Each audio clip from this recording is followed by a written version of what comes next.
The lecture hall on Nexus Station was one of the largest in the known galaxy. It could hold over 2,000 students from dozens of different species. Today, every seat was filled. Professor Vexari Thorn stood at the center of the raised platform, his silver-blue skin catching the soft overhead lights. His 4 delicate antennae moved slowly as he looked out at his students. This was his favorite lecture of the year. Thorn was a Sylvani, a species known for their love of knowledge and their careful study of the universe. He had spent 40 years studying the most dangerous creatures in existence. He had written books. He had given speeches to military commanders and political leaders. Everyone wanted to know about the monsters that lived on Deathworlds. "Good morning, cadets," Thorn said. His voice was soft but carried easily through the hall. "Today we begin our study of the most terrifying subject in xenobiology, Deathworld fauna." A quiet murmur passed through the crowd. In the back row, a young human female named Katie Moore opened her notebook. She was 23 years old, with brown hair tied back in a simple ponytail. Her eyes were a common shade of green, and there was nothing remarkable about her appearance. She was one of only 3 humans at the Galactic Military Academy. Most species had never even met a human before.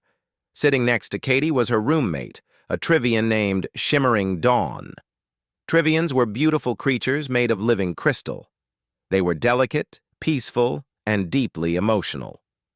Shimmering Dawn's body glowed with soft blue light when she was calm and flickered with other colors when she felt strong emotions. Right now, she glowed a nervous yellow. "I don't like this subject," Shimmering Dawn whispered. Her voice sounded like wind chimes. Katie gave her a small smile. "It's just a lecture. Nothing can hurt you here." Professor Thorn raised one hand, and a massive holographic image appeared behind him. It showed a creature that looked like a nightmare given form. It had 6 legs, each one ending in curved claws. Its body was covered in black armor plates, and its mouth was filled with teeth that dripped with something that looked like acid. "This is the Ravager of Kelos Prime," Thorn said. "It is a Class 7 predator from a Category 8 Deathworld. Notice the redundant organ systems. This creature has 3 hearts. You can destroy 2 of them, and it will keep fighting. Its blood is highly acidic. If you wound it, the spray can blind you or burn through light armor." Several cadets made sounds of disgust and fear. A Corthan in the middle rows, a massive 4-armed being covered in thick gray hide, crossed all 4 of his arms and tried to look unimpressed, but even he shifted uncomfortably in his seat. Thorn continued through image after image. He showed them pack hunters from a world called Nexar, creatures that worked together with perfect coordination to bring down prey 10 times their size. He showed them ambush predators that could wait motionless for weeks before striking. He showed them parasites that took over the bodies of other creatures and used them as puppets. With each new horror, Shimmering Dawn's glow flickered more erratically. She gripped Katie's arm with her crystalline fingers, and Katie let her hold on. "The common element," Thorn said, "is that Deathworlds produce creatures that simply refuse to die. Evolution on these planets is brutal beyond imagination. Only the strongest, the fastest, the most adaptable survive. Everything else is food." He paused and looked out at his students. His antennae were very still now. "I tell you this not to frighten you, though I know many of you are frightened. I tell you this because someday you may face these creatures. When that day comes, you must understand what you are dealing with. Deathworld organisms do not think like you. They do not surrender. They do not show mercy. They cannot be reasoned with." Katie wrote in her notebook without looking up. Her handwriting was neat and steady. "The most dangerous aspect of Deathworld creatures," Thorn continued, "is their adaptability. They evolve to meet any challenge. Poison them, and their offspring develop immunity. Hunt them, and they learn to avoid your traps. Attack them, and they learn to fight back harder. He brought up a new image. This one showed a world from space, a blue and green sphere with white clouds. It looked peaceful, beautiful even. This is Carthax Minor. It appears pleasant, does it not? It has water. It has plant life. It has a breathable atmosphere. Thorn's voice grew quieter. It is classified as a Category 7 Deathworld. 70% of all expeditions to this world do not return. The remaining 30% return with fewer members than they started with. A Trivian in the front row began to cry softly, her crystal body making small chiming sounds. Shimmering Dawn pressed closer to Katie. The lesson is simple, Thorn said. Do not go to Death Worlds. Do not engage with Death World fauna. If you encounter a creature from such a world, run. Do not fight. Do not try to capture it. Run and pray that you are faster. He ended the holographic display and the hall returned to normal lighting. For a moment, no one spoke. Then Thorn gave a small bow. That concludes today's lecture. We will continue tomorrow with specific survival strategies for Deathworld encounters. Please review chapters 4 through 6 in your textbooks. Students began to file out, many of them talking in hushed voices about what they had seen. Shimmering Dawn stayed close to Katie as they walked toward the exit. How can such places exist?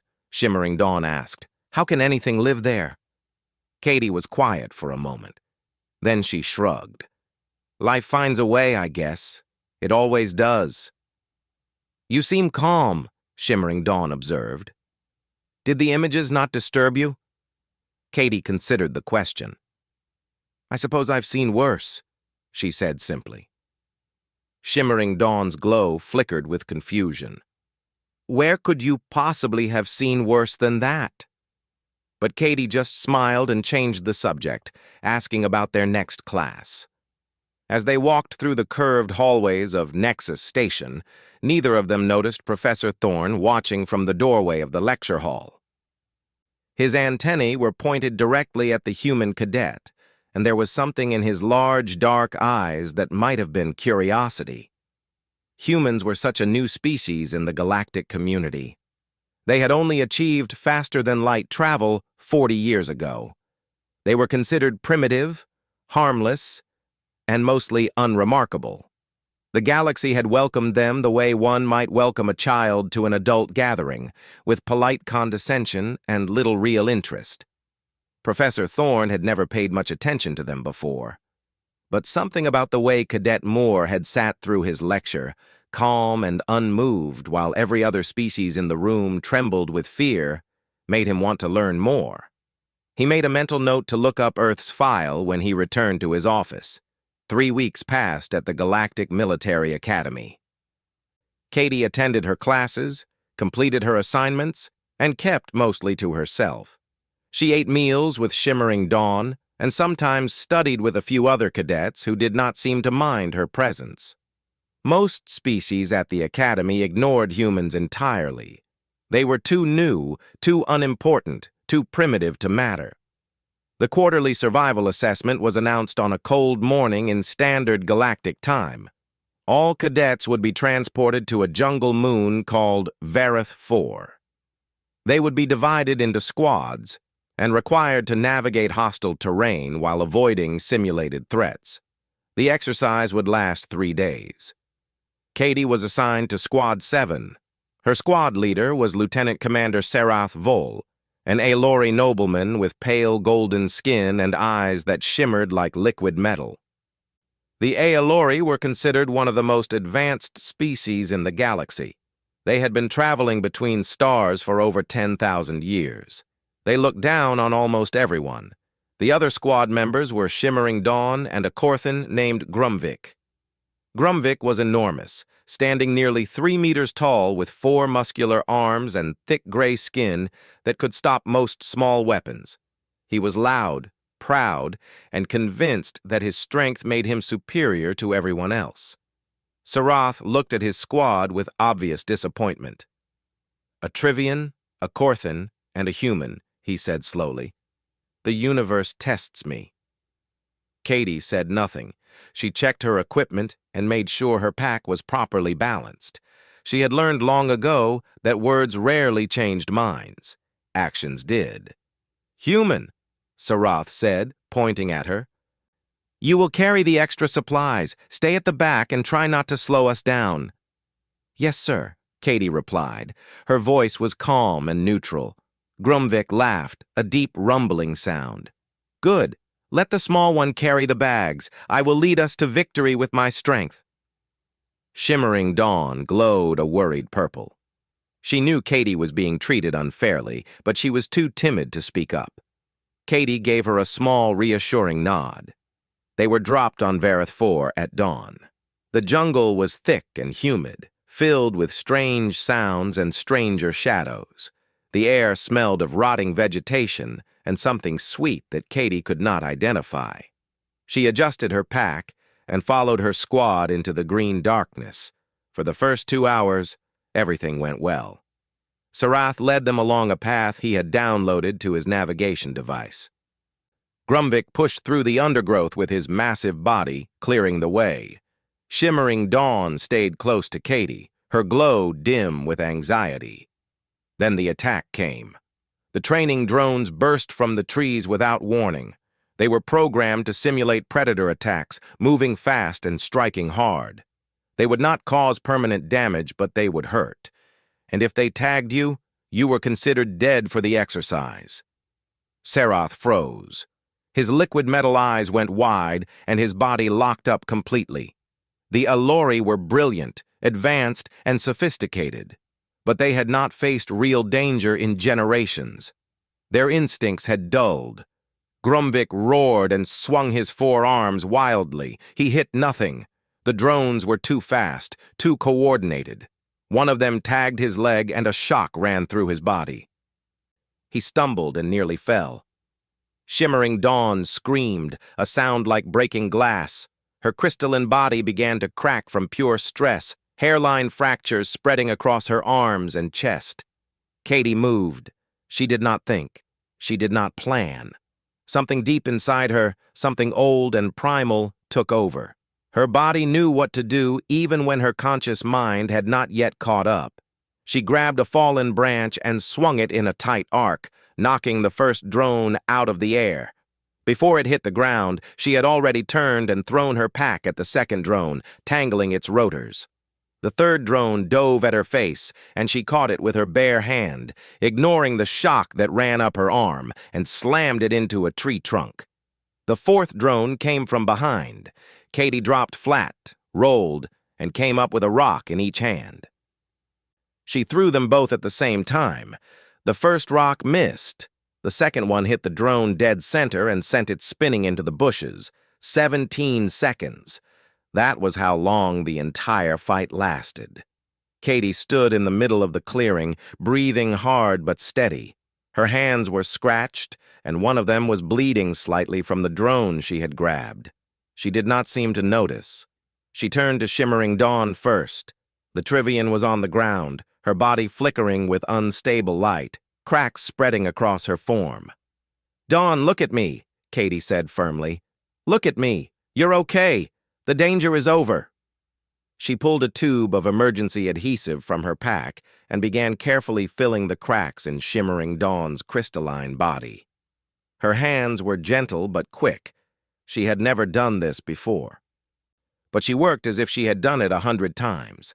"Breathe," Katie said. "Slow and steady. Match my rhythm." She began breathing in a slow, deliberate pattern. After a moment, Shimmering Dawn matched it. Her light steadied. The cracks stopped spreading. Grumvik stared at Katie with all 4 of his eyes. His mouth hung open. The shock from the drone tag had already faded, but he seemed frozen by something else entirely. Sarath had not moved from where he stood. His golden skin had gone pale, and his hands were shaking. "What?"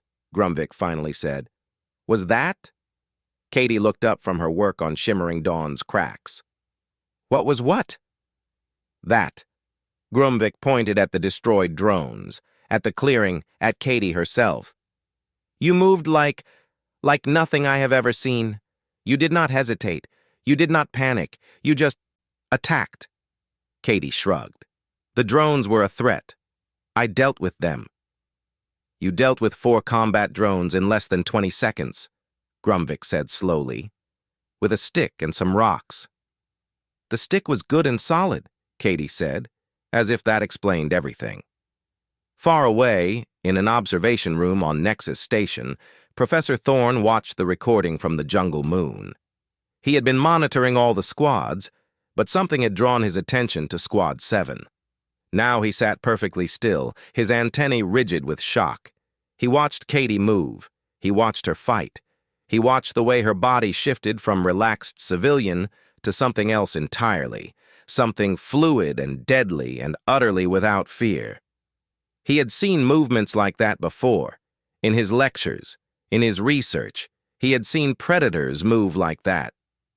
With trembling hands, Thorne accessed the database and pulled up Earth's file. He had meant to do this weeks ago, after the first lecture, but other duties had distracted him. Now he wished he had looked sooner. The file was surprisingly small for a species that had achieved spaceflight. Most of it contained basic information: location, population, technological level. But there was one section marked with a classification tag that Thorne had never seen on a species file before. Environmental Hazard Assessment. He opened it. He read. And as he read, his silver-blue skin went very, very pale. The file was incomplete. The classification was wrong. And the galaxy had made a terrible mistake.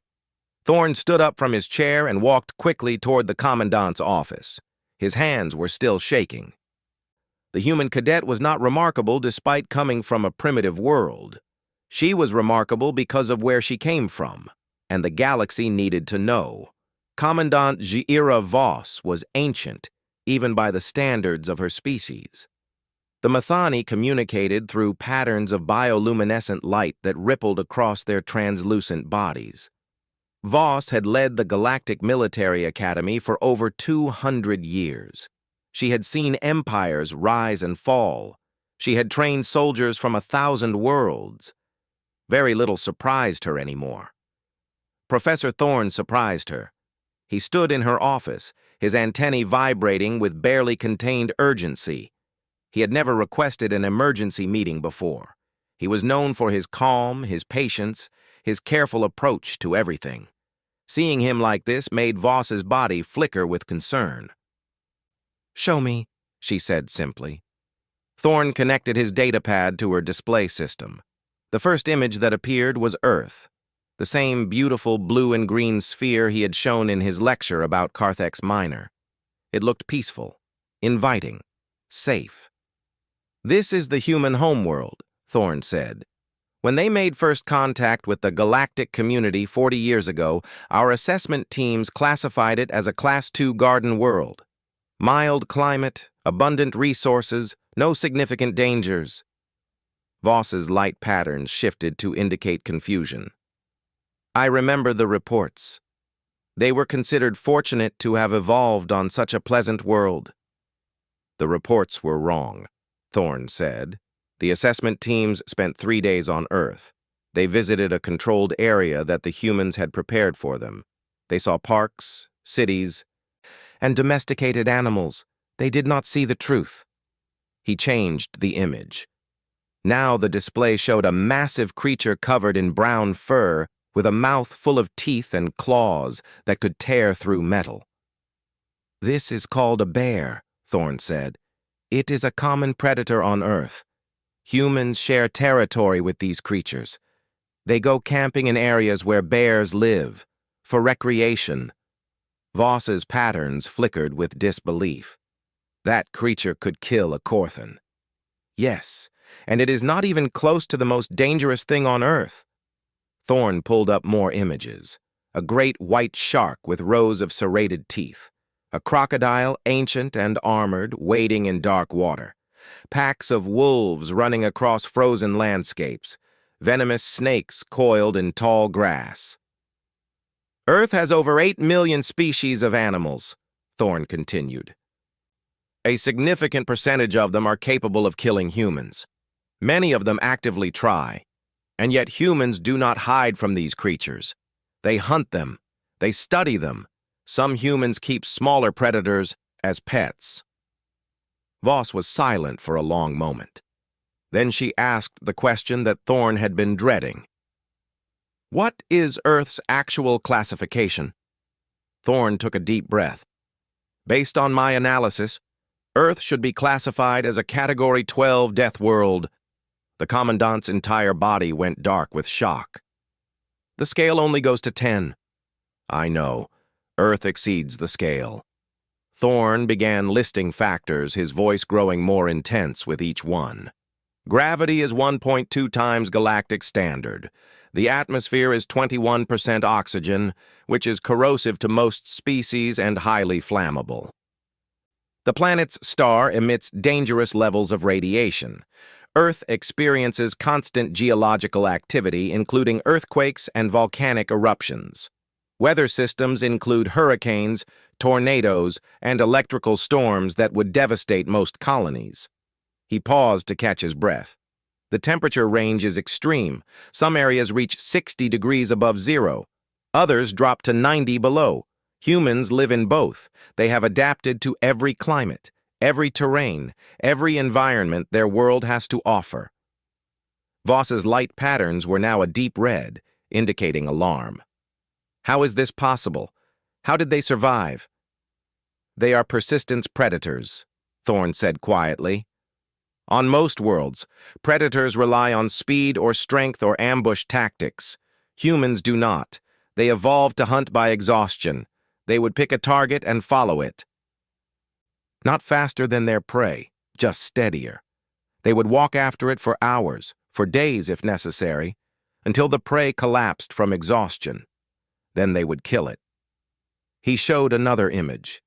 This one was of ancient humans, primitive but recognizable, chasing a large deer-like creature across an open plain. They have efficient cooling systems through sweating, which most mammals lack. They can regulate their body temperature while running for enormous distances. They are not the fastest creatures on their world. They are not the strongest. But they are the most enduring. They simply do not stop. Voss was completely still now. What else? Thorn almost smiled. It was not a happy expression.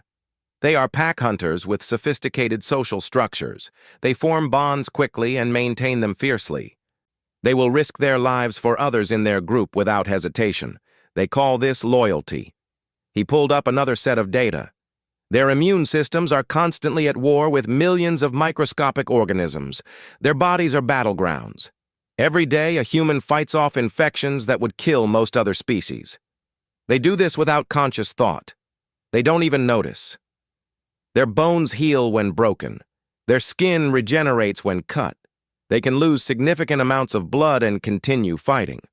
They function effectively on very little sleep for extended periods. When pushed beyond normal limits, their bodies produce chemicals that temporarily increase strength and suppress pain. They call this adrenaline. Voss's light patterns had stabilized into a steady pulsing red. Why did they not tell us this? Thorn's antennae drooped. I believe they do not realize they are unusual. They think their world is normal. They think every species faces the same challenges. When they meet other beings who cannot run for hours or survive extreme temperatures or fight off constant disease, they assume those beings are simply weak or unlucky. There was a long silence in the Commandant's office. The cadet, Voss finally said. The one in the training footage. Katie Moore. She demonstrated classic human threat response, Thorn confirmed. When faced with danger, she did not freeze or flee. She attacked. Immediately, efficiently, and without hesitation, her body moved automatically to neutralize the threat. This is not training. This is instinct. Voss made a decision. Her light patterns shifted to a cool, calculating blue. We need to know more. We need to understand what humans are truly capable of. She looked at Thorn with ancient, knowing eyes. Design a test. Something that will push the human cadet to her limits. I want to see what a Deathworld creature can really do. Thorn hesitated. Commandant, this could be dangerous. If we push her too hard. If humans are what you say they are, Voss interrupted, then we need to know now. Before we give them warships. Before we invite them to join our military alliances. Before we put them in positions where they could become a threat. Thorn understood. The galaxy had welcomed humans as harmless primitives. If they were actually apex predators from a nightmare world, the balance of power could shift dramatically. There is another possibility, Thorn said quietly. Yes. If they are what I believe they are, they could also be the greatest allies the galactic community has ever known. Protectors, defenders, beings who will fight to the death for those they consider part of their pack. Voss considered this. Her patterns shifted through several colors before settling on something that indicated deep thought. Then let us find out which it will be, she said. Design your test, Professor.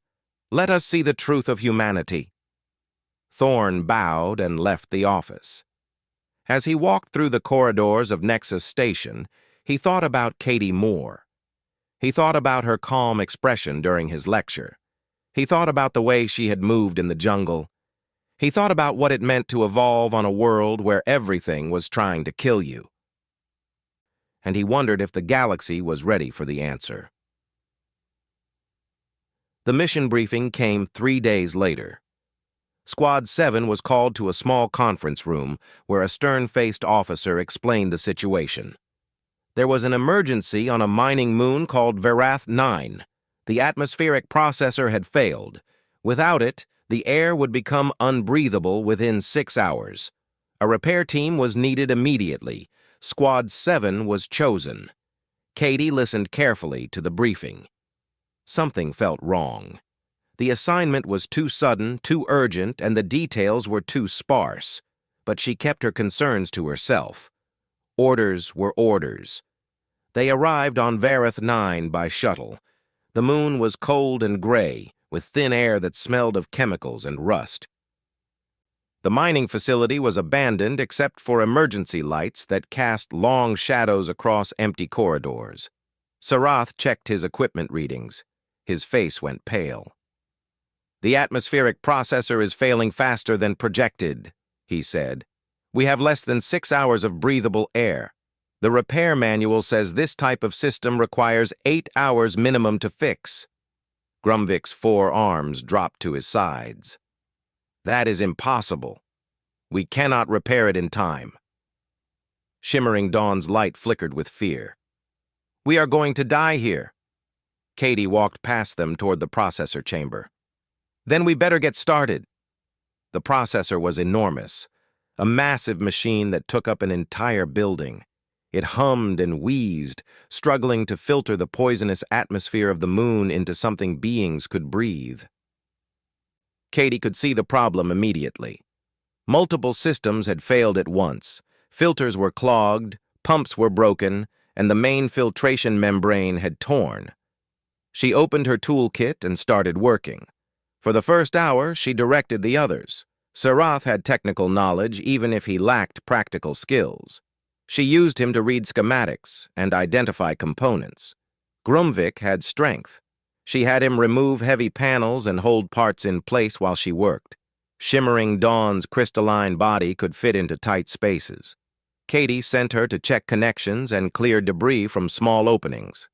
By the second hour, the air quality had dropped noticeably. Katie's lungs burned slightly with each breath. She ignored it. By the third hour, Sarath was struggling. The Aelori had evolved on a world with perfect, climate-controlled environments.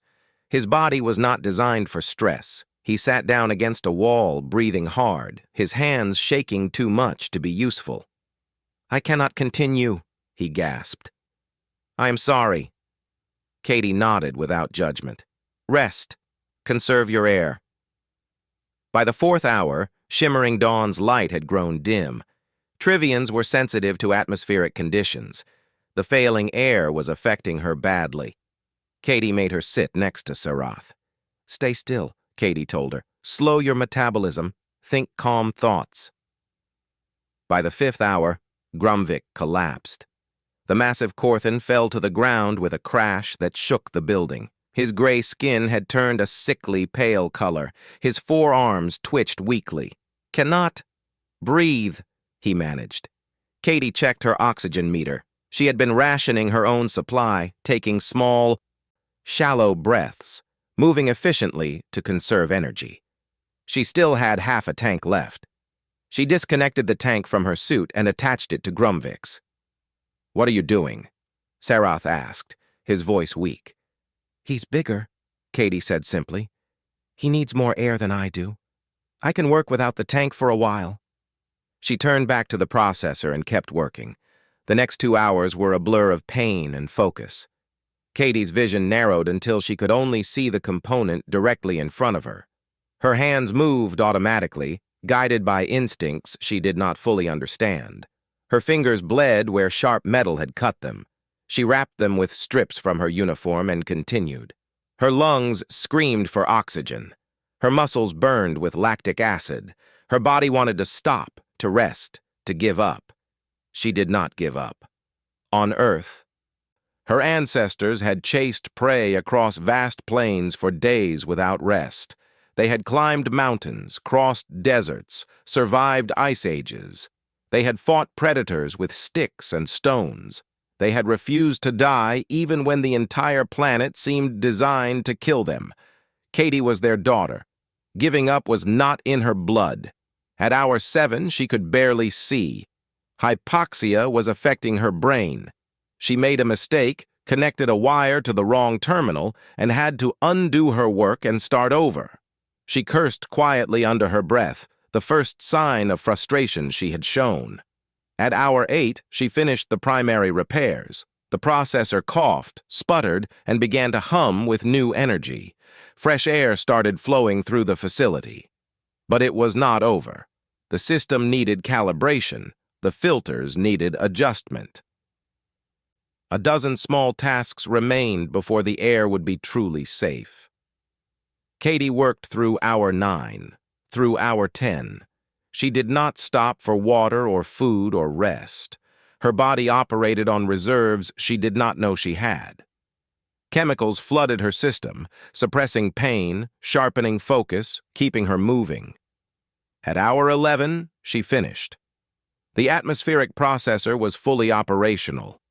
Clean air filled the building. Oxygen levels returned to normal. Katie stood in front of the machine for a long moment. Then her legs gave out, and she collapsed. Far away, in the observation room on Nexus Station, Commandant Voss and Professor Thorne watched in silence. They had seen everything through hidden cameras installed in the facility. They had monitored every moment of the test they had designed, the test that was supposed to be impossible.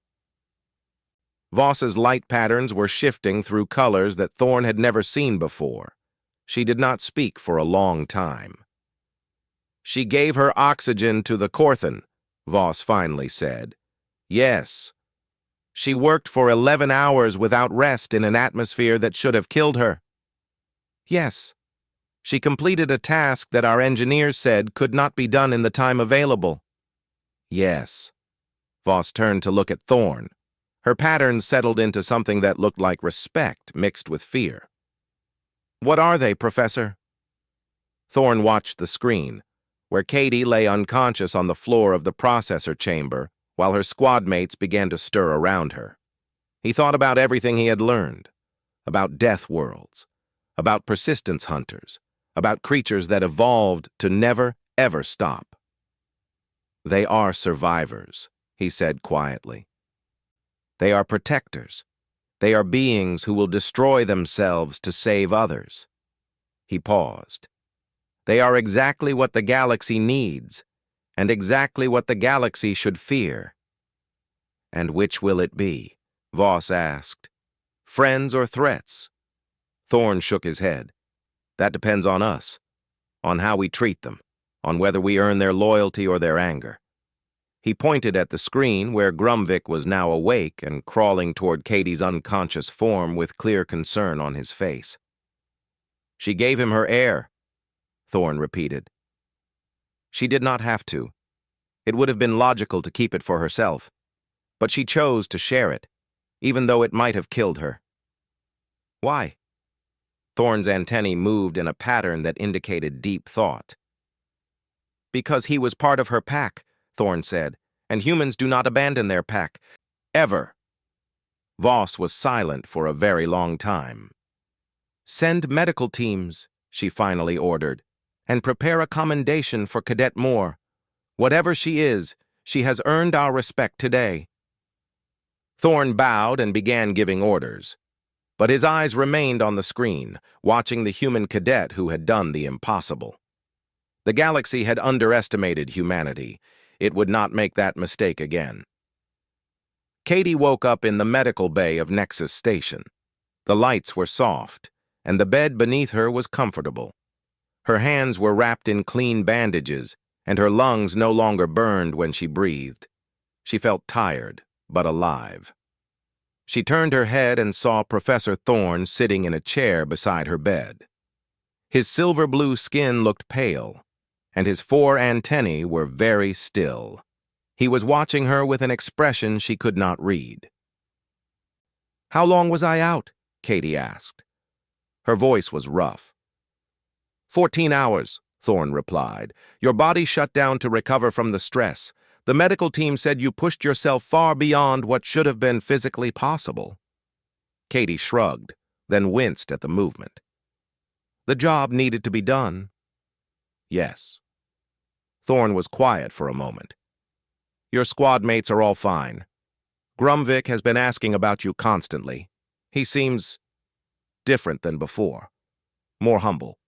He's not bad, Katie said, just loud. Once you get past the noise, he's decent. Thorn nodded slowly. Then he leaned forward in his chair. Cadet Moore, I have taught about Deathworld creatures for 30 years. I have studied them, classified them, and warned others about them. I thought I understood what they were. Katie met his eyes and waited. I described them as monsters, Thorn continued, as nightmares given form, things to be feared and avoided at all costs. I never considered... He paused, searching for words.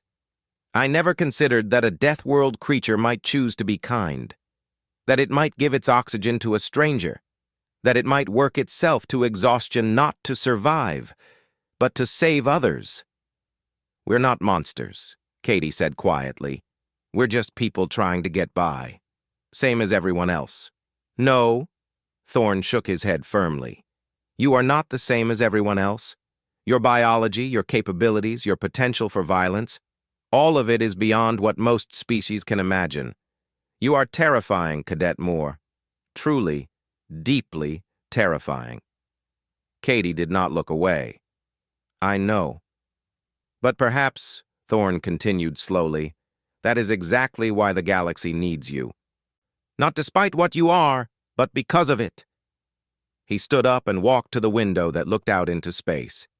Stars filled the darkness, countless points of light representing worlds and civilizations beyond counting.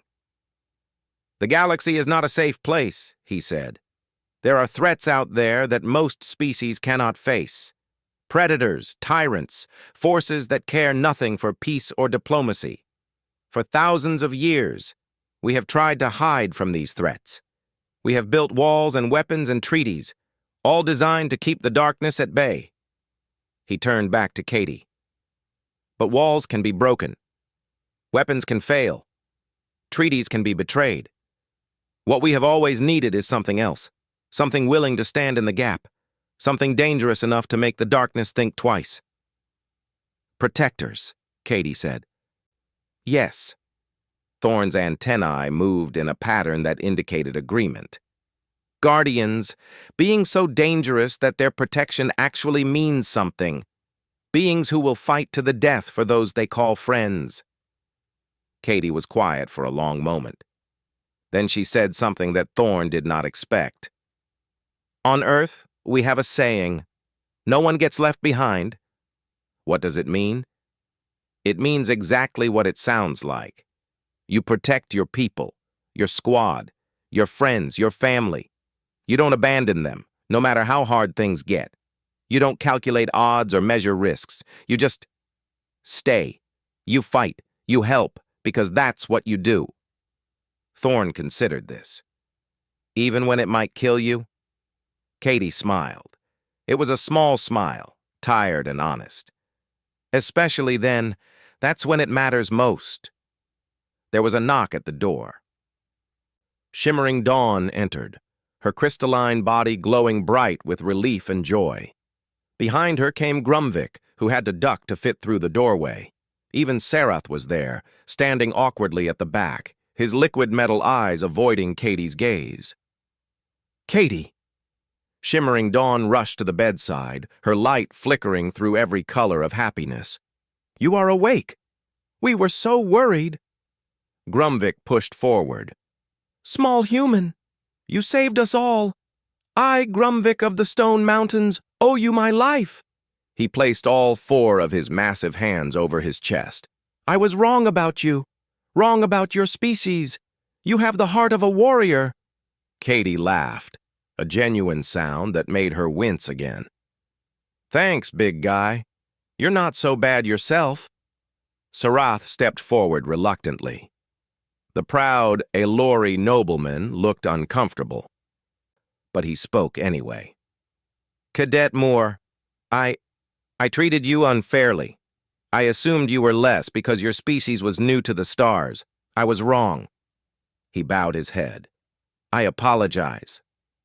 Apology accepted, Katie said simply. We're squad mates. That means we stick together. Professor Thorn watched this exchange with growing wonder. Here was a creature from a world of nightmares, a being evolved for violence and survival, surrounded by aliens who had once dismissed her. And she was not threatening them. She was not dominating them. She was accepting them. She was making them her pack. The next week, Thorn stood in his lecture hall again. The same slides glowed behind him. The same faces looked up at him with fear and fascination. But this time, there was one difference. Katie Moore sat in the front row. Thorn went through his usual presentation. The Ravager of Kelos Prime, the Pack Hunters of Nexar, the ambush predators and parasites, and all the other horrors that Deathworlds produced. The alien cadets shuddered and whispered just as they always did. Then Thorn stopped. I have a guest lecturer today, he announced. Cadet Moore will be explaining something called persistence hunting from a practitioner's perspective. Katie stood and walked to the front of the hall. She faced the crowd of alien students, hundreds of eyes from dozens of species, all staring at her with mixtures of curiosity and fear. She smiled. It was a predator's smile, Thorn knew now. Teeth bared, a remnant of ancient threat displays, but somehow from her it seemed warm. On my world, Katie began, we don't run faster than our prey. We don't need to. We just have to run longer. We pick a target and we follow it. For hours, for days if necessary. We don't sprint. We just keep moving. Steady, patient, unstoppable. She paused and looked out at the audience. Eventually, everything else falls down. Everything else gives up. Everything else runs out of strength or hope or will to continue. Her green eyes were steady and calm. We don't. That's the secret. That's what makes us dangerous. We simply refuse to stop. In the front row, Shimmering Dawn glowed bright with pride. Beside her, Grumvik nodded solemnly. Even Sarath was listening with something that looked like respect. But here's the thing, Katie continued. We don't just use that stubbornness for hunting anymore. We use it for everything. For building, for healing, for protecting. When we decide something matters, we don't quit. When we choose to care about someone, we don't abandon them. She looked directly at Professor Thorn. You taught that Deathworld creatures don't know mercy, don't know surrender, can't be reasoned with. She shook her head. That's only half true. We don't surrender. We don't give up. But we do know mercy. We choose when to show it. She turned back to the audience. We're not your enemies. We could be. With everything we are, everything we're capable of, we could be the greatest threat the galaxy has ever seen. Her voice was soft but carried through the entire hall. But we don't want to be. We want to be your friends, your protectors, your partners. She smiled again, and this time it reached her eyes. All you have to do is give us something worth protecting. The lecture hall was completely silent. Then, slowly, shimmering dawn began to glow brighter. Grumvik started to clap, all four of his hands creating a thunderous sound. Other students joined in, one by one, until the entire hall was filled with applause. Professor Thorne watched Katie walk back to her seat. He thought about everything he had learned, everything he had seen, everything that had changed in the past few weeks. The galaxy had much to learn about humanity, and humanity, perhaps, had much to learn about what it could become. But standing in that lecture hall, watching a Deathworld creature accept the thanks and respect of beings from across the stars, Thorne knew one thing for certain. The future was going to be very interesting indeed.